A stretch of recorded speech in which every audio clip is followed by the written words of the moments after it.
जारी जांच। 23 मार्च था। स्कूटरों की बरामदगी के तुरंत बाद चौगुले ने शहर में पहले हुई बमों या विस्फोटकों की बरामदगी की जांच करने का फैसला किया।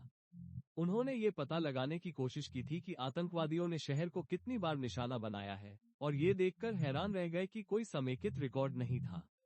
इसलिए उन्होंने प्रत्येक क्षेत्रीय डीसीपी कार्यालय से अपने क्षेत्र की जानकारी देने का अनुरोध किया। अब उनकी मेज पर फाइलों, कागजों और रजिस्टरों के ढेर लगे हुए थे। इंस्पेक्टर जराबकर, जो उनके साथ कार्यालय में थे, जब्त किए गए आरडीएक्स को नष्ट करने और नमूने विश्लेषण के लिए कलिना स्थित फोरेंसिक प्रयोगशाला भेजने में व्यस्त थे। तभी फोन की घंटी बजी। जराबकर ने फोन उठाया। सुनते ही उनका चेहरा उदास हो गया। उन्होंने कहा कि बीडीडीएस तुरंत वहां पहुंच जाएगा, और फोन रख दिया। उन्होंने चौगुले से कहा, महोदय, नियंत्रण कक्ष ने सूचना दी है कि जवेरी बाजार में इमानी मंजिल की एक सीढ़ी पर कुछ संदिग्ध दिखने वाले सूटकेस मिले हैं। इस बार बीडीडीएस टीम कोई वैन या उपकरण नहीं, बल्कि सिर्फ जंजीर लेकर आई थी। जवेरी बाजार बीडीडीएस कार्यालय के ठीक पीछे था, और वहां पहुंचने का सबसे तेज रास्ता पैदल ही था। जब वे पहुंचे तो एलटी मार्ग पुलिस स्टेशन की पुलिस पहले से ही वहां मौजूद थी, लोगों को इमानी मंजिल से बाहर निकाल रही थी। प्रवेश द्वार के ठीक अंदर सीढ़ियों के नीचे 2 सूटकेस रखे थे। चौगुले ने अधिकारियों को इशारा किया कि वे निवासियों और दुकानदारों के लिए जगह खाली कर दें। जंजीर, जो सुर्खियों का आनंद ले रहा था, सूटकेसों की ओर निर्देशित किया गया। उसने एक बार उन्हें सूंघा, फिर थोड़ा इधर उधर घूमा, मानो ये सुनिश्चित करने के लिए। वो फिर से उनके पास गया और सूंघा, इस बार ज्यादा समय लगा। फिर उसने एक अजीब सी आवाज निकाली और हल्के से भौंका, मानो उसे बस आधा अधूरा यकीन हो। चौगुले और उसके आदमियों को साफ साफ आभास हो गया था कि सूटकेसों में विस्फोटकों के अलावा कुछ और है, वरना जंजीर को अपना फैसला लेने में इतनी देर नहीं लगती। पांद्रे ने एक सूटकेस का हैंडल पकड़ा और उसे सावधानी से बाहर निकाला। इस काम में 20 मिनट से ज्यादा का समय लगा। जैसे ही पहला सूटकेस बाहर निकला, कदम ने भी उतनी ही सावधानी से दूसरा सूटकेस बाहर निकाला। दोनों सूटकेस बाहर निकलने के बाद पांद्रे और कदम ने उन्हें खोला। एक में 5 AK-56 राइफलें, दूसरे में 4 AK-56 और कई मैगजीन थी। पांद्रे और कदम ने राइफलों की जांच की और चौगुले ने मैगजीनों की। उनमें एक भी गोली नहीं थी। जब चौगुले एलटी मार्ग पुलिस स्टेशन के इंस्पेक्टर शिवाजी सावंत के साथ इस खोज पर चर्चा करने गए, तो सावंत ने उन्हें बताया कि उन्हें सूचना मिली है कि 5 मिनट की पैदल दूरी पर गणेश लेन स्थित सिद्धि विनायक मंदिर के पास एक लावारिस ठेले पर लगभग 10 ऐसे ही सूटकेस पड़े हैं। चौगुले ने पंचनामा के लिए सूटकेस और AK-56 सावंत को सौंप दिए और गणेश लेन चले गए। सिद्धि विनायक मंदिर के पास चौगुले को वह ठेला मिल गया। यह एक अजीब नजारा था। अलग अलग रंगों के 13 सूटकेस, ग्रे, मैरून, नीला और हरा, कहीं बीचों बीच खड़ी एक गाड़ी पर एक दूसरे के ऊपर रखे हुए थे। चौगुले को लगा कि सूटकेसों की संख्या इतनी ज्यादा थी कि वे किसी पर्यटक के सूटकेस नहीं हो सकते, और नहीं वो गाड़ी किसी गोदाम से शोरूम तक सूटकेस ले जाने वाली गाड़ी जैसी लग रही थी। जंजीर ने गाड़ी को सूंघा और तुरंत भौंकने लगा। पुलिस ने 50 मीटर के दायरे में सभी को बाहर निकाल लिया। एक बार फिर बेहद सावधानी और सतर्कता के साथ अधिकारियों ने गाड़ी से सूटकेस उतारे। चौगुले, जरपारकर, कदम और पंधारे ने उन्हें एक एक करके खोला। वे हरे रंग के हथगोले से भरे हुए थे जिन पर ऑगस्ट 69 लिखा था। प्रत्येक सूटकेस में कम से कम 15 से 20 हथगोले थे, कुल मिलाकर लगभग 200। चौगुले को 12 मार्च को वली में एक मारुति वैन में मिले हथगोले याद आ गए। उन पर भी वही निशान थे। एक डिब्बे में 3 AK-56 राइफलें, कुछ खाली मैगजीन और दर्जनों पेंसिल टाइमर थे। दूसरे डिब्बे में 5.9 मिलीमीटर पिस्तौल और 5.308 कारतूस थे। हथियार एलटी मार्ग के पुलिसकर्मियों को सौंप दिए गए। चौगुले हैरान थे। अब जब पुलिस ने दबाव बनाना शुरू कर दिया था, तो किसी ने तय कर लिया था कि पुलिस के उनके दरवाजे पर पहुंचने से पहले ही सबूत मिटा दिए जाएंगे। डीसीपी जोन 7 अरूप पटनायक हमेशा से एक सख्त पुलिस अधिकारी बनना चाहते थे। छोटे कद, गठीले और उदास चेहरे वाले पटनायक एक पूर्व बैंक अधिकारी थे, लेकिन 1979 में भारतीय पुलिस सेवा (IPS) में शामिल होने के बाद ही उन्हें आखिरकार खुशी मिली। उनका मानना था कि पुलिस को सक्रिय भूमिका निभानी चाहिए और समस्याओं का सीधा सामना करना चाहिए। पटनायक की पहली पोस्टिंग मार्च 1991 में बॉम्बे में डीसीपी के रूप में हुई थी। उन्होंने तय किया कि अपना काम अच्छी तरह से करने के लिए शहर की स्थलाकृति से खुद को परिचित करना जरूरी है। उनका पहला दौरा यादगार रहा। उनके गाइड एसआई प्रकाश माने थे। वो क्रॉफर्ड मार्केट स्थित पुलिस मुख्यालय से रवाना हुए। पटनायक ने आगे की सीट पर बैठे माने को आंखें फाड़कर देखा और सिर हिलाया। माने जे अस्पताल चौराहे की ओर, बायकुला फ्लाईओवर की ओर गाड़ी चलाकर चला गया। उसने बात जारी रखी, अब यहाँ दाऊद इब्राहिम का इलाका खत्म होता है और अरुण गवली का शुरू होता है। गवली कभी एक मिल मजदूर हुआ करता था। आज वो अकेला हिंदू डॉन है जिसने मुस्लिम माफिया की चुनौती का सामना किया है। वे पुल पार करके बायकुला की ओर बढ़े और माने फिर बोला, सर, यहाँ अरुण गवली का इलाका खत्म होता है। यहाँ से अमर नाइक का इलाका है। नाइक दादर के बाजार में सब्जी बेचता था, लेकिन फिर उसने अपना एक गिरोह बनाया और बड़ा हो गया। वह अलग अलग गिरोहों की गतिविधियों और नाइक व गवली गिरोहों के बीच पारंपरिक प्रतिद्वंद्विता के बारे में बात करता रहा। इस समय तक वे दादर से आगे निकल चुके थे और सेना भवन की ओर मुड़ रहे थे। सर, ये शिवसेना पार्टी का मुख्यालय है। शिवाजी पार्क तक का इलाका उनका गढ़ है। आप जानते हैं सर, यहाँ एक अजीब सा उदाहरण है। जिस तरह गवली दाऊद की ताकत को चुनौती देने वाला एकमात्र गैंगस्टर है, उसी तरह शिवसेना कांग्रेस की ताकत का मुकाबला करने वाली एकमात्र पार्टी है। माने ने अपनी आवाज में प्रशंसा का भाव रखते हुए कहा। पटनायक चुप रहे, हालांकि वो अंदर ही अंदर उबल रहे थे। अम्बेसडर माहिम से गुजर रही थी। सर, यह इलाका तस्करों का है। यहाँ कुछ सबसे कुख्यात लोग रहते हैं। उन्होंने नाम नहीं लिए। पटनायक ने सोचा कि अगर उनका गाइड शहर से इस तरह का परिचय देता रहा तो वह उसे डांटेंगे। जैसे ही कार बांद्रा में प्रवेश करने वाली थी, माने फिर से बोल पड़े, सर, अब हम एक बार फिर दाऊद और उसके खूंखार भाई अनीस के इलाके में प्रवेश करेंगे। पटनायक खुद को और रोक नहीं पाए। माने, तुम कहते हो कि यह इलाका दाऊद का है, वो गवली का है और वो अमर नाइक का। क्या हम इस शहर में हैं भी या नहीं? क्या इस शहर पर गैंगस्टरों का राज है और तुम मुझे खुशी खुशी यह बता रहे हो? बकवास, बिल्कुल बकवास। अपना रवैया बदलो। इस पूरे शहर को पुलिस का बनाने की कोशिश करो, गैंगस्टरों का नहीं। सांप्रदायिक दंगों के दौरान पटनायक ने अपने इस विश्वास को पूरी तरह से प्रदर्शित किया था कि शहर पुलिस का होना चाहिए। दिसंबर 1992 में दंगों के पहले दौर के दौरान अंधेरी के कोलडोंगरी में भीषण झड़प हुई थी। पटनायक उड़ती बोतलों और लाठियों के बीच ही कूद पड़े थे। उनके साथ मौजूद कांस्टेबल और सब इंस्पेक्टर उनके इस साहसिक कार्य से इतने प्रेरित हुए कि वे भी दंगाइयों पर टूट पड़े। पुलिस के साहस से दिन बच गया। उस शाम, थके हुए और पस्त, अपनी कभी साफ वर्दी पर दाग लगे हुए, पटनायक एक ठेले पर खड़े हुए और लाउडस्पीकर से भीड़ से घोषणा की, आप लोग एक बात समझ लें, इस शहर में गुंडा राज नहीं चलेगा और सभी गुंडों को ये समझ लेना चाहिए कि वे चाहे कुछ भी कर ले, वे पुलिस की ताकत के सामने बिल्कुल कम पड़ेंगे। मैं खुद इस इलाके के हर भाई को बाहर निकाल दूंगा और दिखा दूंगा कि हम पुलिस ही लोगों के भाई हैं, ये गुंडे नहीं।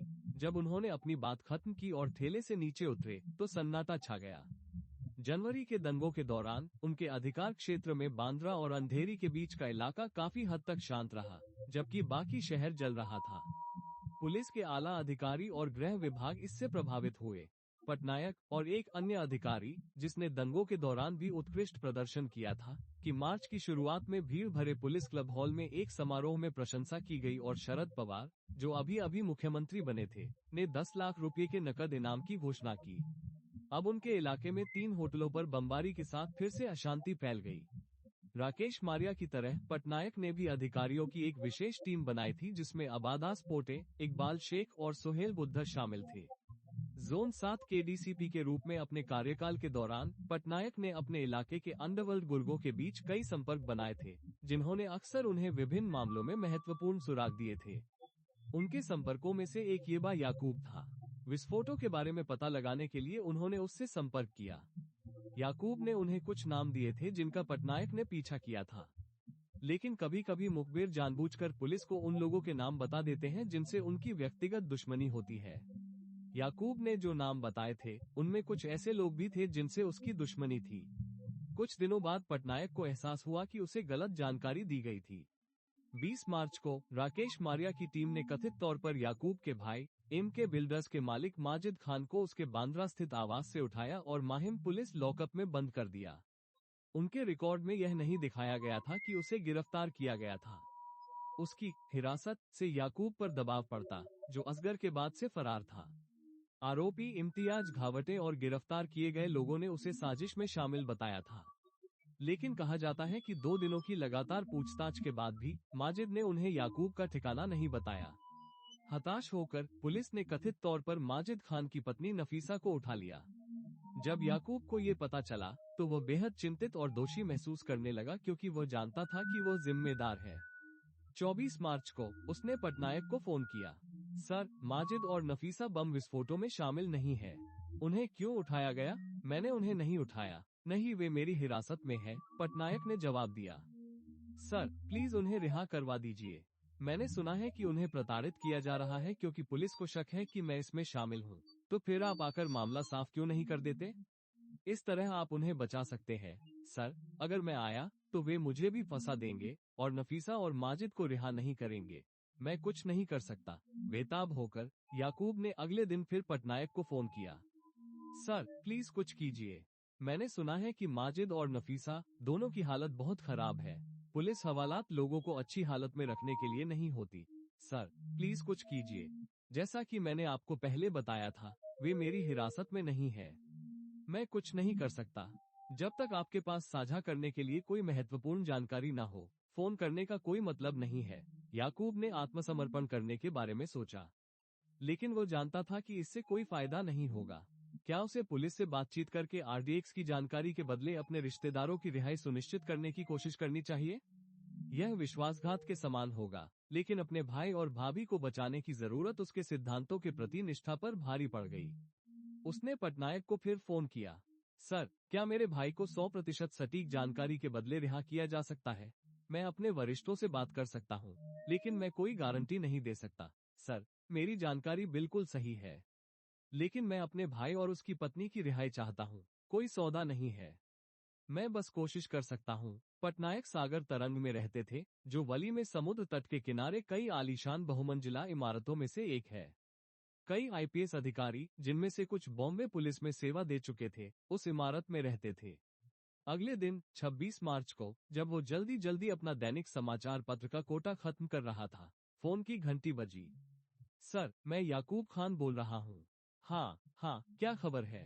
सर, मैंने आपको जरूरी जानकारी देने के लिए फोन किया था।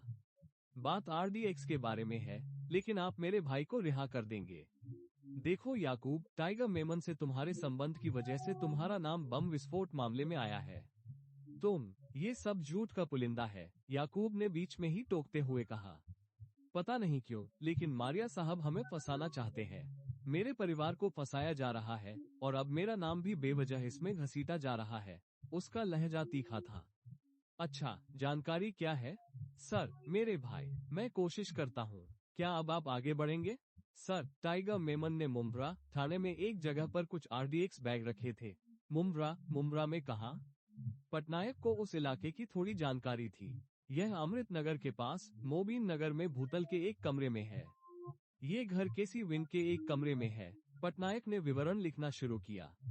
क्या ये पूरी तरह निश्चित है कि आरडीएक्स वहाँ है, या आप हमें फिर से बेवकूफ बना रहे हैं? सर, काला साबुन जब्त करने के बाद क्या आप मेरे भाई को जाने देंगे? देखते हैं। कल फोन करना। जानकारी इतनी सटीक थी कि पटनायक को लगा कि शायद ये सच हो। उन्होंने जेसीपी सिंह को फोन किया, जो उसी बिल्डिंग में ऊपर रहते थे। सर, सुप्रभात, पटनायक बोल रहे हैं। जी, अरूप। सर, मुझे अभी सूचना मिली है कि मुंब्रा में कहीं आरडीएक्स का एक बड़ा जखीरा छिपा है। क्या जानकारी सही है? सर, मेरे पास ठिकाने की पूरी जानकारी है। ठीक है, चलो अभी छापा मारते हैं। मैं सीपी को सूचित करूंगा और तुम्हारे साथ मुंब्रा चलूंगा। चलो, जल्द से जल्द चलते हैं। ठीक है, सर। एक पुलिस छापामार दल का गठन किया गया, बम निरोधक दस्ते को सतर्क किया गया और सागर तरंग पर इकट्ठा होने को कहा गया। सुबह 10 बजे तक सिंह और पटनायक बीडीडीएस दस्ते के साथ, जिसमें चौगुले और कई अधिकारी शामिल थे, पुलिस जीपों, एम्बेसडर, जिप्सियों और बिना नंबर वाली कारों के एक काफिले में मुंब्रा के लिए रवाना हो गए। वे ईस्टर्न एक्सप्रेस हाईवे पर चले और आधे घंटे के भीतर मुलुंड चौकी से ठाणे शहर में पहुंच गए। जैसे ही कारें मुंब्रा स्टेशन से गुजरी, सभी उम्र के मुसलमान पास की रिजवी बाग मस्जिद में जुमे की नमाज की तैयारी कर रहे थे। सिंह और पटनायक एक ही कार में थे। सिंह ने कहा, दाऊद के गिरोह के सदस्यों द्वारा मुंब्रा में शरण लेने की कई घटनाएं हुई है। एक तरह से ये डी कंपनी के अपराधियों के लिए एक आश्रय स्थल बन गया है। पटनायक ने सिर हिलाया। उन्हें एसआई माने के शब्द याद आ गए। सर, ये दाऊद इब्राहिम का इलाका है। काफिला बॉम्बे पुणे हाईवे पर अमृत नगर जंक्शन पर रुका। एक स्थानीय पुलिस अधिकारी वहां पहुंचा और उन्हें बताया कि पास की नीली इमारत का नाम मोबीन नगर है। इमारत के आसपास के इलाके की घेराबंदी कर दी गई थी। देखते ही देखते उत्सुक दर्शकों की भीड़ जमा होने लगी। पुलिस दल सीधे सी विंग के भूतल पर गया। निवासियों से पूछताछ करने के बाद पटनायक का ध्यान उस एकमात्र कमरे पर गया जो बंद था। ताला तोड़ा गया और समूह अंदर दाखिल हुआ। वहां मछलियों की तेज बदबू आ रही थी। जूट की बोरियां कई परतों में रखी हुई थी। बदबू से पटनायक को एहसास हुआ कि याकूब ने उन्हें फिर से बेवकूफ बना दिया है। पुलिसकर्मियों ने कई बोरियां फाड़ी और अंदर सूखी मछलियां मिली। सभी के चेहरों पर निराशा साफ झलक रही थी। 5 परतों वाली बोरियों की जांच करने के बाद पुलिस दल में थकान और अधीरता के लक्षण दिखाई देने लगे। यात्रा की निरर्थकता के बारे में सोचकर पटनायक हताश हो गए और उन्होंने राहत पाने के लिए अपने पैरों के पास एक थैला पटक दिया। थैला अंदर से ढीला हो गया था और उसमें उनके जूते के आकार का एक गड्ढा बन गया था। सूखी मछली ऐसे नहीं मुड़ती। हैरान होकर पटनायक नीचे झुके और थैले को छुआ। अंदर का पदार्थ पुट्टी जैसा लगा। उन्होंने पुकारा, चौगुले, चौगुले, इधर आओ। क्या तुम पहचान सकते हो कि यह क्या है? थैला खोला गया और अंदर एक भूरे रंग की लचीली पुट्टी थी। कई और थैलियां मिली जो देखने में वैसी ही थीं और खोलने पर वे भूरे या काले रंग के पदार्थ से भरी हुई थी। चौगुले ने जंजीर को थैलों को सूंघने के लिए अंदर बुलाया। उसने तुरंत भौंककर इशारा किया कि उनमें विस्फोटक है। कुल मिलाकर आरडीएक्स से भरे 32 थैले और जेलेटिन से भरे 10 थैले मिले। बाद में पता चला कि थैलों में 1034 किलोग्राम आरडीएक्स और 574 किलोग्राम जेलेटिन था। कुछ थैलों पर नंबर लिखे थे और हर थैले पर एक विशिष्ट नीला गोला बना हुआ था। ये बॉम्बे पुलिस द्वारा आरडीएक्स की पहली बड़ी जब्ती थी। पुलिस ने कमरे को सील कर दिया। गहलोत बंधुओं की तलाश शुरू की गई। अमीन और शाहिद गहलोत अपनी इमारत में आरडीएक्स की खबर सुनकर हैरान रह गए। उन्होंने दावा किया कि उन्हें नहीं पता था कि बैग में क्या है और याकूब ने बिना कोई स्पष्टीकरण दिए बस बैग रखने की जगह मांगी थी। क्राइम ब्रांच के अधिकारियों ने उन्हें हिरासत में ले लिया। सीपी समरा को जब्ती की सूचना दी गई। शाम तक पुलिस दल ने अपना अभियान पूरा कर लिया। इस समय तक प्रेस को खबर की भनक लग चुकी थी और वे घटनास्थल पर इकट्ठा होने लगे थे। बॉम्बे पुणे राजमार्ग पर भी भारी भीड़ जमा हो गई, जिससे यातायात जाम हो गया। आरडीएक्स को एक अलग वैन में लादकर निपटान के लिए बीडीडीएस को सौंप दिया गया। मंगलवार 30 मार्च का दिन था और धूप खिली हुई थी। नागला गांव के बालचंद्र कामड़ी और बाबू सालियान अपने दोस्तों प्रवीण खुदाडे, उनके भाई बबन, अनंत और कृष्णा सरवने के साथ पास की खाड़ी में गए थे। वे सभी 20-20 साल के थे और यह मछली पकड़ने और तैरने के लिए उनकी पसंदीदा जगह थी। जैसे ही बबन पानी में कूदा, उसके पैर किसी ऐसी चीज से टकराए जो नदी तल पर आमतौर पर पाए जाने वाले पत्थर या रेत नहीं थी। उसने उसे देखने के लिए छलांग लगा दी। ये काले पदार्थ का एक बड़ा ढेर था जो कीचड़ जैसा दिख रहा था। बबन ने प्रवीण को देखने के लिए बुलाया। प्रवीण भी उतना ही हैरान था। बाकी लड़के भी वहां आ गए। ढेर ऐसा लग रहा था जैसे किसी फटी हुई बोरी से गिरा हो। बालचंद्र थोड़ी दूरी पर मछली पकड़ रहा था। अपने दोस्तों को इकट्ठा होते देख उसने अपना जाल एक तरफ फेंक दिया और उनकी ओर दौड़ा। प्रवीण और बबन ने उसे ढेर दिखाया। बालचंद्र आश्चर्य से चिल्लाया क्योंकि उसने भी वो पदार्थ पकड़ा था। लड़के चर्चा कर रहे थे कि यह क्या हो सकता है। आखिरकार सबसे बड़े बालचंद्र ने कहा, मुझे लगता है कि यह ब्राउन शुगर है। अगर पुलिस को पता चला कि हमारे पास ब्राउन शुगर है तो हम पर मुकदमा चलाया जाएगा। हमें इसे फेंक देना चाहिए, बबन ने कहा। बाबू सालियान ने बीच में ही टोकते हुए कहा, बेवकूफी मत करो। इस चीज पर हमारी उंगलियों के निशान है। चलो इसे जला देते हैं। सबको लगा कि यह एक अच्छा विचार है। उन्होंने कुछ कागज इकट्ठा किए और उस ढेले में आग लगाने की कोशिश की। वो तुरंत भड़क गया और धुआं निकलने लगा। घने काले धुएं ने लड़कों को डरा दिया और वे अपने गांव की सुरक्षा में भाग गए। पूरी घटना को शायद भुला दिया जाता, लेकिन एक सतर्क पुलिस कांस्टेबल श्याम फुटाने ने ऐसा होने से रोक दिया। फुटाने पनवेल के पास कलम्बोली पुलिस स्टेशन में तैनात थे। 1 अप्रैल को वो किसी निजी काम से नगला के पास ओवाले गांव गए थे। उन्होंने बालचंद्र और बाबू को नगला बंदर की खाड़ियों में ड्रग तस्करों द्वारा अपना माल छिपाने के बारे में बात करते सुना।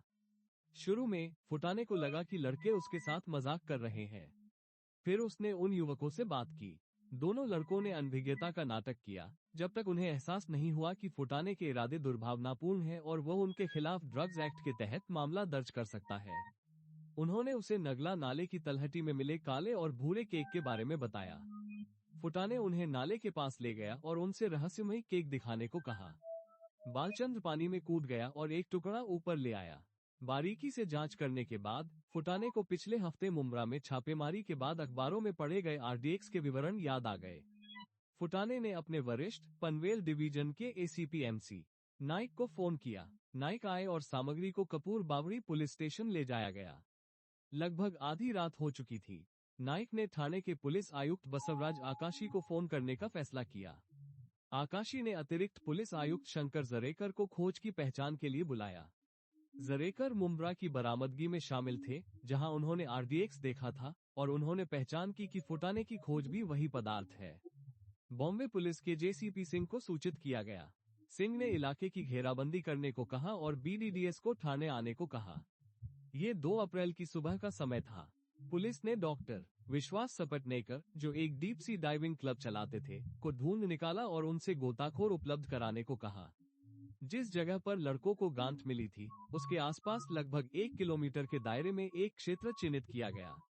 सपटनेकर की टीम के गोताखोरों और ओवाले व नागला के स्थानीय युवकों ने नाले की तलहटी में खोज शुरू की। यह अभियान पूरी रात और दिन में भी जारी रहा। गोताखोरों को अंधेरे और तेज लहरों से जूझना पड़ा। कड़ी मशक्कत के बाद उन्हें लगभग 10 फुट की दूरी पर 2 बड़े गड्ढे मिले जिनमें बोरे छिपे हुए थे। ये गड्ढे नाले में लगभग 25 फुट की गहराई तक खोदे गए थे। उन्होंने एक गड्ढे से 15 और दूसरे से 35 बोरे बरामद किए।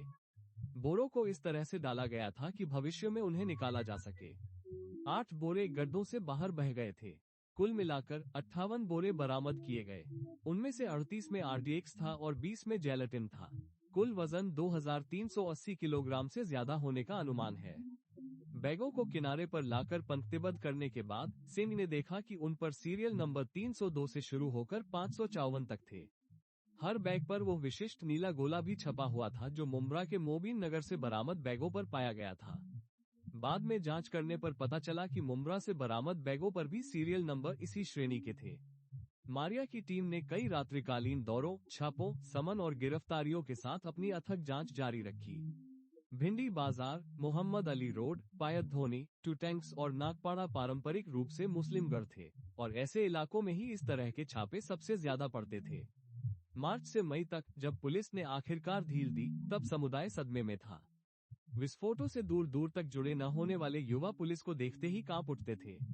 बुजुर्ग सूर्यास्त के बाद अपने घरों से बाहर कम ही निकलते थे। अपराध शाखा और माहिम पुलिस स्टेशन के लॉकअप कैदियों से भरे हुए थे, जिनमें सैकड़ों ऐसे भी थे जिनका टाइगर मेमन से कोई लेना देना नहीं था। उनके रिश्तेदार बाहर बेचैनी से इंतजार कर रहे थे। मामले को और भी बदतर बनाने के लिए गिरफ्तार किए गए कई लोगों के पास उचित कानूनी सहायता नहीं थी। अपनी सेवाओं की बढ़ती मांग के कारण कुछ वकील अक्सर अपने मुवक्किलों का ठीक से प्रतिनिधित्व नहीं करते थे या तब तक मदद करने से इनकार कर देते थे जब तक कि वे बहुत ज्यादा फीस न चुका दें। नतीजतन कई आरोपियों को जरूरत से ज्यादा समय सलाखों के पीछे बिताना पड़ा। टाइम्स ऑफ इंडिया मुस्लिम बंदियों की दुर्दशा को उजागर करने वाला पहला अखबार था, लेकिन ये रिपोर्ट 22 अप्रैल 1993 को ही प्रकाशित हुई। पुलिस ने लगभग 88 लोगों को गिरफ्तार किया है। सूत्रों का अनुमान है कि कम से कम 3 गुना लोगों को उठाया गया है और माहिम पुलिस स्टेशन की हवालात में बंद कर दिया गया है। कई लोगों ने दावा किया कि हालांकि उन्हें 2 हफ्तों से ज्यादा समय तक हिरासत में रखा गया था, लेकिन उन पर कभी आरोप नहीं लगाए गए। संडे ऑब्जर्वर के बॉम्बे संस्करण ने 13 जून को रिपोर्ट किया, जब मीडिया का ध्यान इस गैरकानूनी हिरासत पर केंद्रित हुआ, तो पुलिस ने चुपचाप लगभग 300 बंदियों को रिहा कर दिया। लेकिन यह मामला यहीं खत्म नहीं हुआ। कैरोल एंड्रेड ने 25 जून को मेट्रोपोलिस में लिखा, भारी मात्रा में धन हाथ पैर मारता रहा, क्योंकि जेलें एक ऐसी भीड़ से भर गईं जो आमतौर पर दोस्त का दोस्त होने के अलावा और किसी अपराध में दोषी नहीं थी और इसलिए राज्य और स्थानीय पुलिसकर्मी की दुश्मन थी। 1 साल बाद भी इस विषय पर चर्चा जारी थी। लगता है बॉम्बे पुलिस ने यह मान लिया था कि मुस्लिम नाम वाला कोई भी व्यक्ति प्रथम दृष्टया विस्फोटों में शामिल है। अंधाधुंध गिरफ्तारियां हुई, मुसलमानों को पीटा गया, गालियां दी गईं और अपमानित किया गया क्योंकि पुलिस ने उनके सभी मौलिक अधिकारों का हनन किया। संडे मैगजीन, 3 जुलाई 1994। अखबारों की रिपोर्टों से ये भी पता चला कि बंदियों का कोई रिकॉर्ड नहीं बनाया गया था, ताकि जब उनके रिश्तेदार उन्हें ढूंढने आए तो पुलिस इस बात से इनकार कर सके कि वे लॉकअप में थे।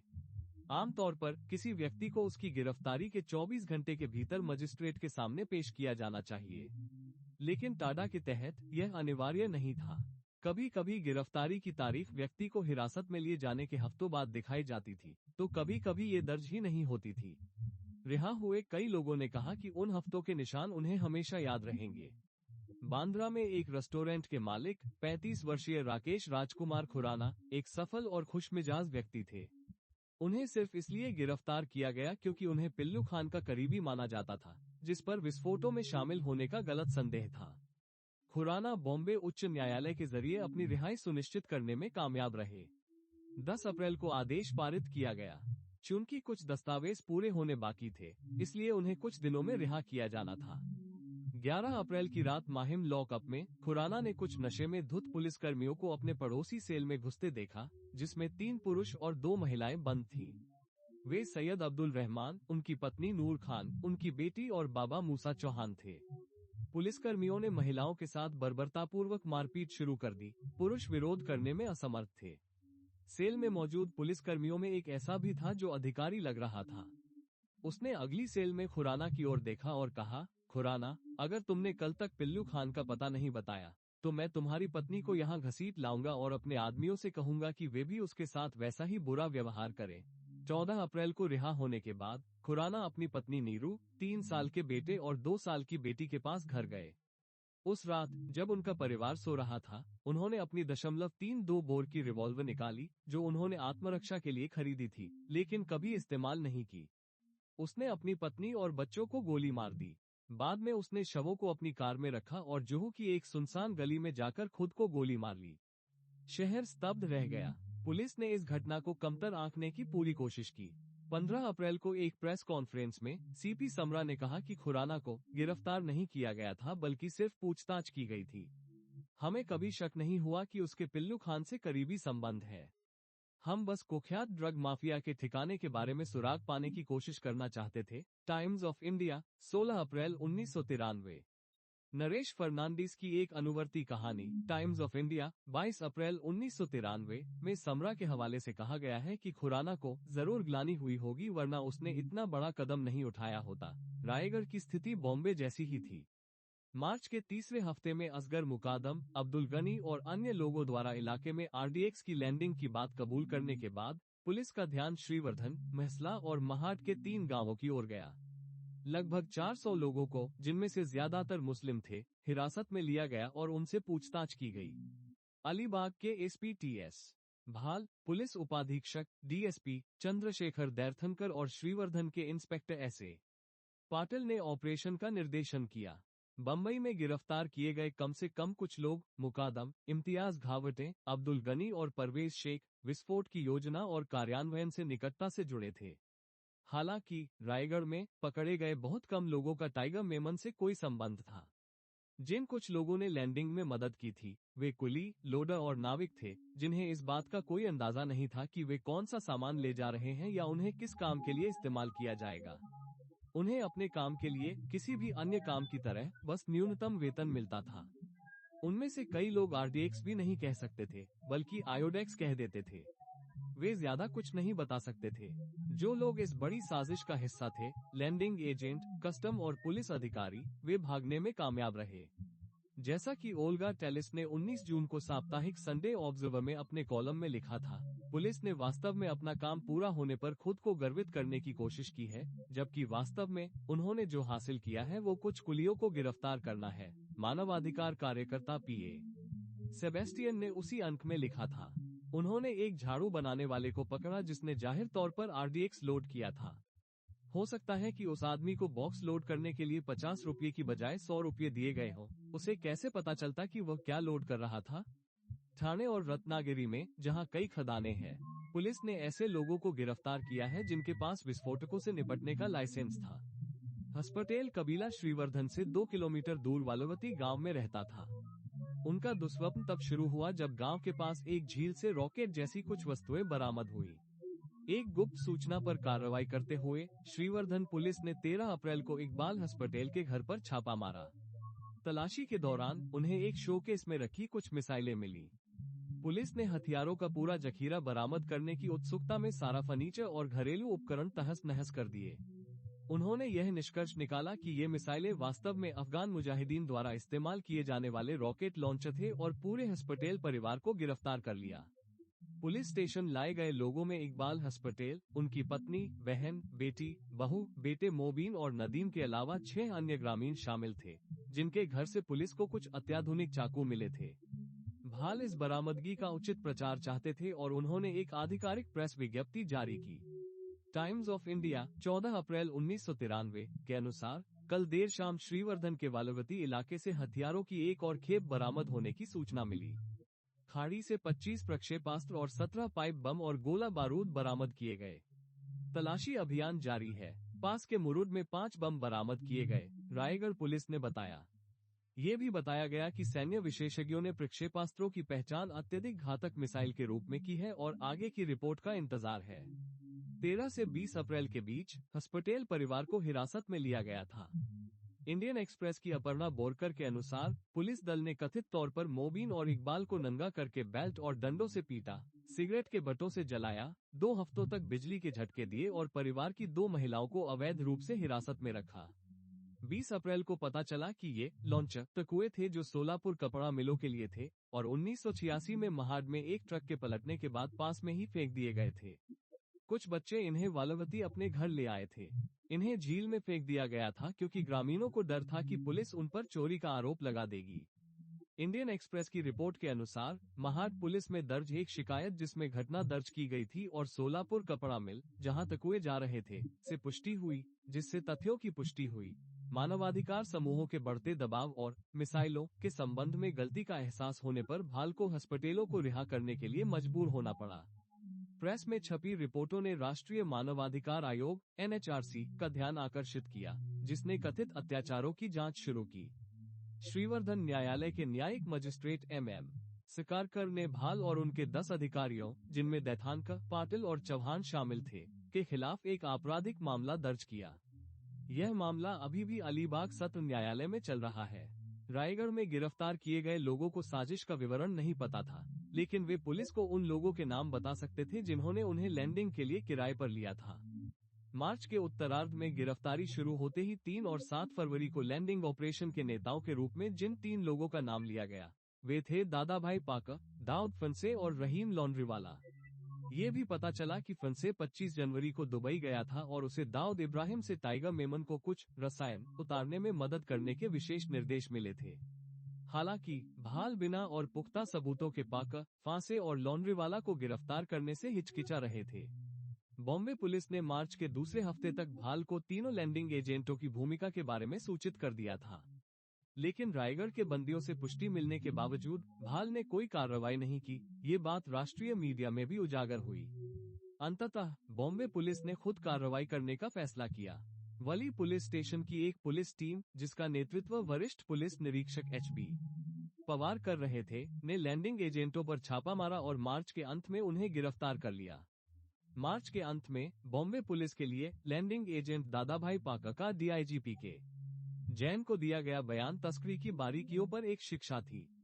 मैं और मेरे साथी दाऊद फांसे और रहीम लॉन्ड्रीवाला पिछले 5 सालों से तस्करी में सक्रिय है।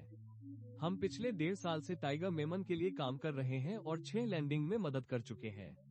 इनमें से 4 चांदी की सिल्लियां थी और आखिरी 2 हथियार और विस्फोटकों की थी।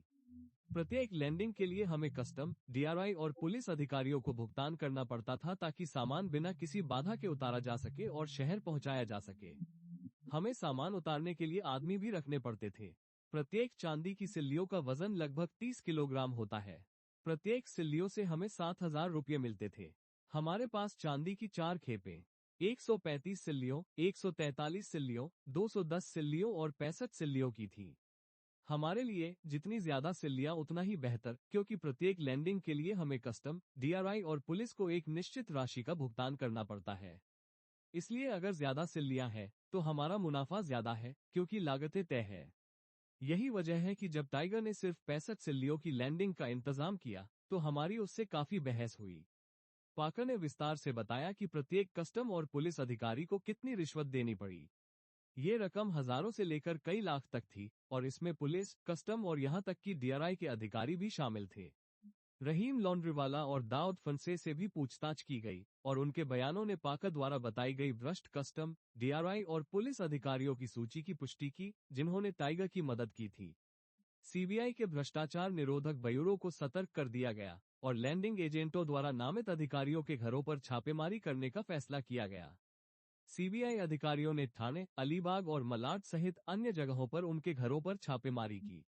हालांकि छापेमारी में कुछ भी हासिल नहीं हुआ। अतिरिक्त सीसी थापा ये सुनकर क्रोधित हो गए कि उनके अधिकारियों ने तस्करों के साथ मिलीभगत की है और उनमें से 3 को निलंबित कर दिया।